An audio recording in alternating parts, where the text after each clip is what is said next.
శ్రీ మాత్రే నమః. పునుగులు ఈ విధానంలో చేస్తే చాలా టేస్ట్గా ఉంటాయి. ఆయిల్ కూడా చాలా తక్కువ పడుతుంది.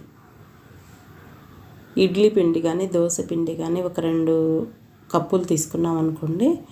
మళ్ళీ దానికి కావాల్సినంత ఈ పిండి ఇది ఎలాగంటే మనమే తయారు చేసుకోవచ్చు.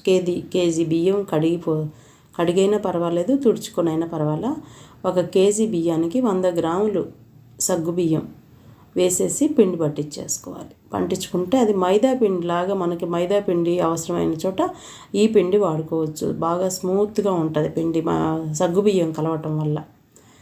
మనము ఇప్పుడు పునుగులు వేసుకోవాలంటే ఇడ్లీ పిండి దోశ పిండికి మైదా పిండి వాడుకుంటాం. మైదా పిండి లేదంటే గోధుమ పిండి లేదంటే అచ్చం బియ్యం పిండి ఇవి గట్టిగా వస్తాయి. కానీ ఇప్పుడు ఈ పిండితోటి చాలా స్మూత్గా ఉంటాయి. ఇవి బాగుంటాయి, పునుగులు చాలా బాగుంటాయి. ఇదిగోండి, ఇది ఇడ్లీ పిండి. ఒక 3 ఇడ్లీలు అట్లా వస్తుంది. అలాంటి ఇడ్లీ పిండి తీసుకొని ఒక కప్పు ఇప్పుడు బియ్యం పిండి వేసేసాం. ఆ బియ్యం పిండి వేస్తే గట్టిగా ఉంది కదా, ఆ గట్టిగా ఉండటం కొంచెం బాగా పొంగటం గురించి ఒక స్పూన్ పెరుగు వేసి కలిపేసి ఇలాగ పెట్టేసాం. ఇది ఒక 4 అవర్స్. వెంటనే పునుగులు వేసేసుకోవాలి ఒక అరగంటలో అంటే ఎంత పుల్లగా ఉన్న పెరుగు వేసేసి కలిపేసుకోవచ్చు. లేదు కొంచెం టైం ఉంది, 3-4 అవర్స్ 5 అవర్స్ టైం ఉంది అని అంటే కొంచెం తీయ పెరుగు వేసుకున్నా కలిపేసి పక్కన. దీంట్లో ఏ సోడా ఉప్పులు అలాంటివి ఏమీ వాడే పని లేదు. హోమ్ మేడ్ ఫుడ్స్లో సోడా ఉప్పులు ఎక్కువ వాడకపోవటమే మంచిది.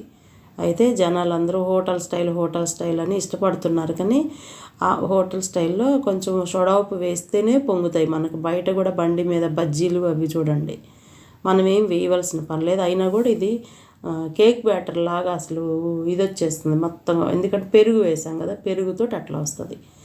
కలిపినప్పుడు ఉప్పు కూడా ఏం వేసే పని లేదు, ఇప్పుడు వేసుకోవచ్చు సరిపోతుంది.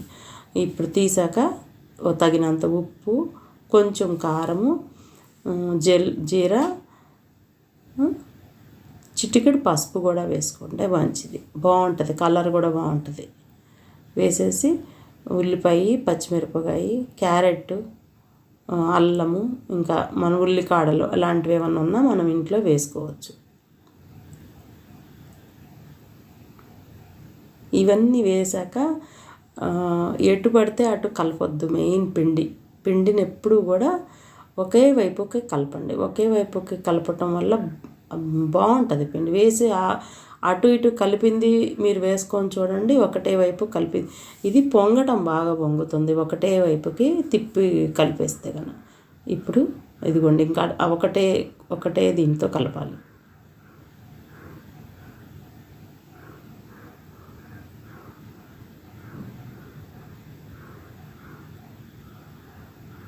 కలవటం కూడా బాగా కలుస్తుంది. ఒక 5 నిమిషాలైనా పర్వాలేదు. అలాగా మొత్తం కలిపేసి అవసరమైతే చేతితో వేసుకోవాలనుకునే వాళ్ళు చెయ్యిని తడిపేసేసుకొని ఇలా ఇప్పుడు నేను గుంటగా ఉన్న ఇది పెట్టాను కదా, దీనికి కొంచెం అంటుకుంటాయి నాకు తెలిసినంత వరకు. ఎప్పుడైనా ఇలాంటి వాటిల్లో ఇట్లాంటివి చేస్తే అన్నీ ఒక్క చోటకే వచ్చేస్తాయి.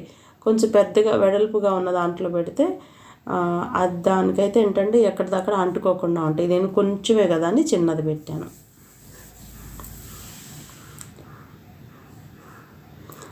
స్పూన్తో వేసుకున్నా పర్వాలేదు, చేయితో వేసుకున్నట్టయితే కొంచెం చెయ్యిని మధ్యలో తడుపుకుంటూ వేసుకోవాలి పిండి.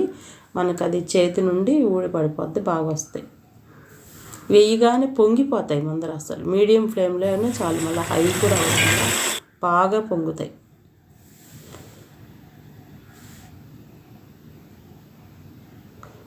లోపల కూడా అసలు అంత బెజ్జాలుగా మన కేక్ కనుక ఎలా ఉంటుంది మెత్తగా అంత బాగుంటాయి చూస్తే. ఇవి చెప్పడం కాదు, ఎవరికి వాళ్ళకి వేసుకొని చూసాక అనిపిస్తుంది ఎంత బాగున్నాయి అని.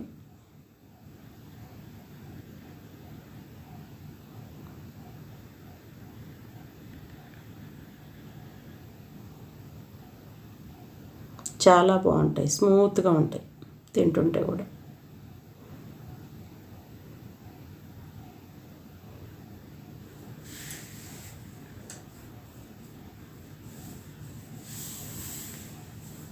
ఒకసారి ట్రై చేసి చూడండి. Thank you all.